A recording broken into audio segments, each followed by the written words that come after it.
Γεια σας φίλοι μου και καλώς ήρθατε στο κανάλι μου. Είμαι η Στέλλα από το κανάλι TV News με νέο βίντεο για το Survivor. Όπως είδατε και από τον τίτλο θα σας πω ποια ομάδα θα κερδίσει στον δεύτερο αγώνα ασυλίας σήμερα 21 Απριλίου και είναι οριστικό. Και οι δύο ομάδες θα βάλουν τα δυνατά τους στο στίβο μάχης για να κερδίσουν στον δεύτερο αγώνα ασυλίας.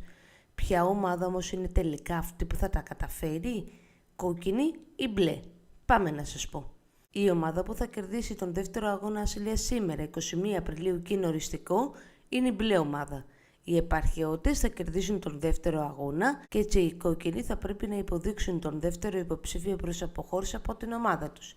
Αν σας άρεσε και αυτό το βίντεο, πατήστε like, κάντε την εγγραφή σας και μην ξεχνάτε το καμπανάκι. Να είστε καλά φίλοι μου. Γεια σας!